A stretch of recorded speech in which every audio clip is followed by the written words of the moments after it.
नमस्कार, हरियाणा की फटाफट सुबह की 25 खबरों में आपका स्वागत है। एक पहली गुजारिश, यदि आपने चैनल को अभी तक भी सब्सक्राइब नहीं किया तो सब्सक्राइब करें, बेल आइकन दबाएं ताकि हर अपडेट आप तक रोजाना हम पहुंचा सकें।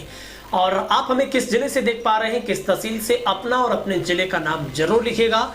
हरियाणा बजट सेशन का सोमवार को चौथा दिन रहा। शनिवार और रविवार को अवकाश था। वहीं सोमवार को बजट सेशन हंगामेदार रहा। बजट सेशन सुबह 11 बजे शुरू हुआ। धन्यवाद प्रस्ताव पर कहा कि सरकार की नीतियों पर अभिभाषण दिया था, इसके आभार प्रकट करता हूं। सीएम ने अभिभाषण पर धन्यवाद प्रस्ताव पर कहा कि हमने ऐतिहासिक काम किए। जबकि कॉल अटेंशन मोशन के दौरान विधायक बलराज कुंडू, चिरंजीव, जगबीर मलिक, शिषपाल किरवाना ने शिक्षा नियमावली 134 का मुद्दा उठाया।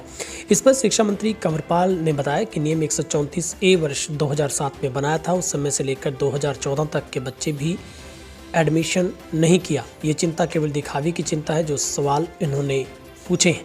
शिक्षा मंत्री ने जवाब दिया कि 73 करोड़ का भुगतान निजी स्कूलों को किया गया। हरियाणा के पानीपत जिला पुलिस की CIA टीम ने नशा तस्करी में संलिप्त हरियाणा रोडवेज के ड्राइवर को गिरफ्तार किया है। आरोपी मनोज निवासी गांव बड़ी सोनीपत के वर्तमान में हरियाणा रोडवेज के दिल्ली डिपो में तैनात थी। दिल्ली से मनाली रूट पर तैनाती के दौरान आरोपी मनोज चरस तस्कर गिरोह के सदस्यों के साथ मिलकर हिमाचल प्रदेश से चरस की तस्करी कर रहा था।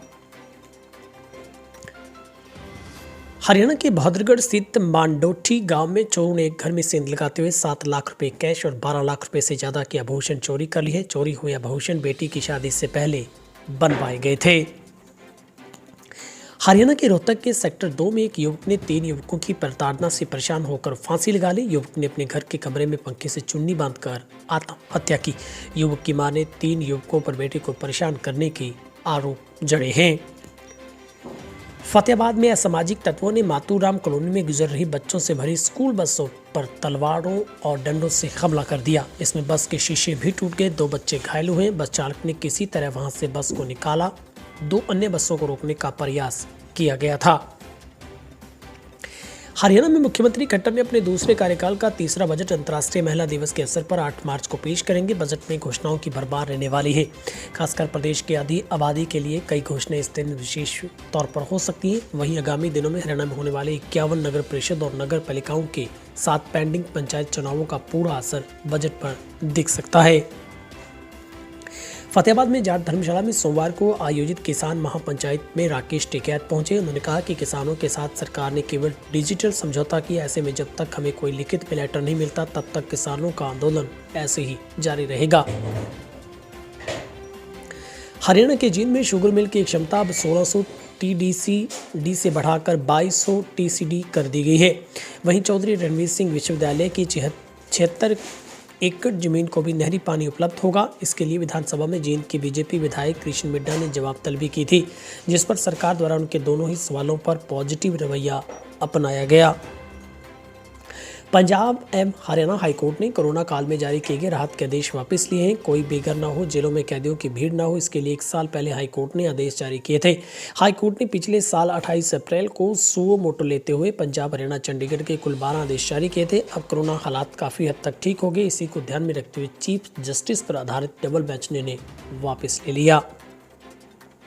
हरियाणा के बहादुरगढ़ शहर में एक तेज रफ्तार कार ने पैदल जा रहे 2 लोगों को कुचल दिया। एक की मौके पर मौत होगी, जबकि दूसरा भी गंभीर रूप से घायल है। हादसा दिल्ली रोहतक रोड पर गणपति धाम के पास हुआ।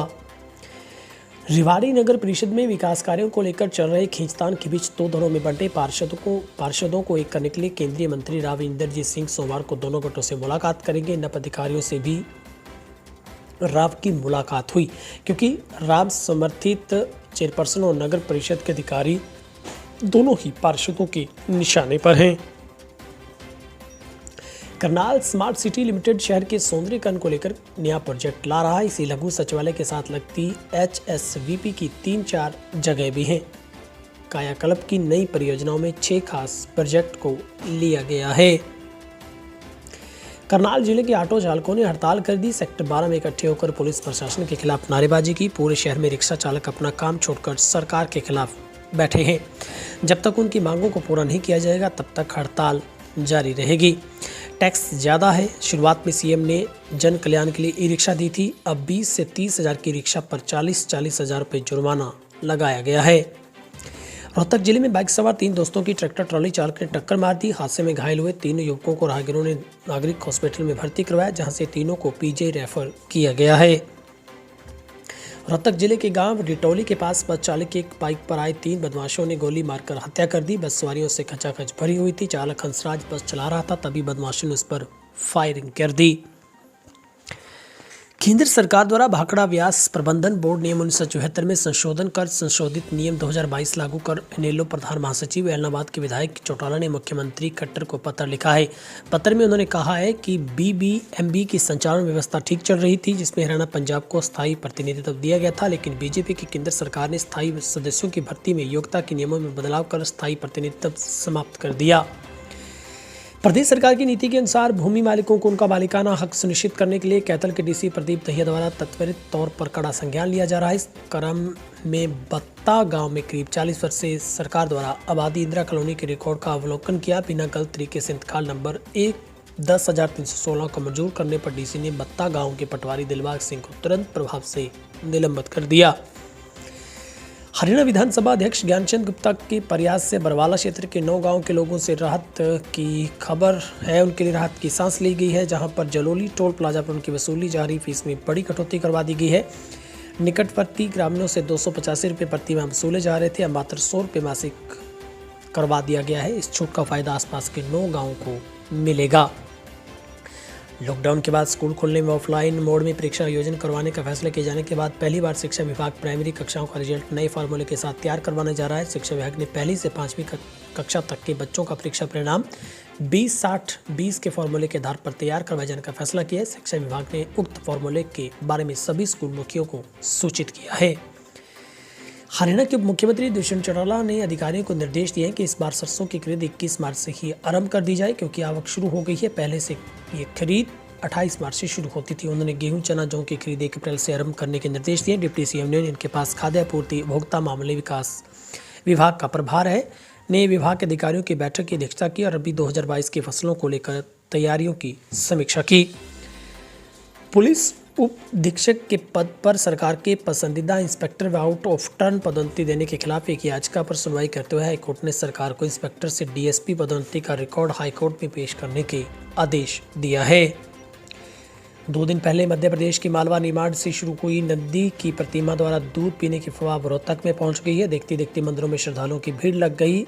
श्रद्धालु दूध लेकर मंदिर पहुंचने लगे। सभी नंदी की प्रतिमा को दूध भी पिलाने लगे। यही नहीं, दूध से भरी चम्मच नंदी की प्रतिमा के मुंह पर लगाई गई तो चम्मच खाली हो गई। लोगों ने इसका वीडियो बनाकर सोशल मीडिया पर डाल दिया। असर ये हुआ कि रोहतक के कई मंदिरों में श्रद्धालु नंदी की प्रतिमा का दूध पिलाने बढ़ पड़े हैं।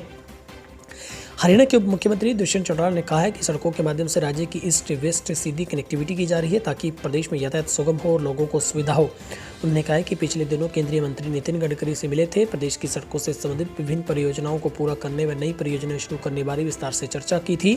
डिप्टी सीएम, जिनके पास लोक निर्माण विभाग का प्रभार है। हरियाणा के शहरी स्थानीय निकाय मंत्री कमल गुप्ता ने बजट सेशन के दौरान सदन को अवगत करवाया कि प्रदेश सरकार नगरपालिकाओं की सीमा में पड़ने वाली कम नागरिक सुविधाओं को बुनियादी ढांचे वाली 845 कॉलोनियों को नियमित करने का निर्णय लिया है। इसके लिए नगर एवं गांव आयोजना विभाग द्वारा रेजिडेंट वेलफेयर एसोसिएशन डेवलपर्स से पोर्टल पर आवेदन आमंत्रित किए गए थे।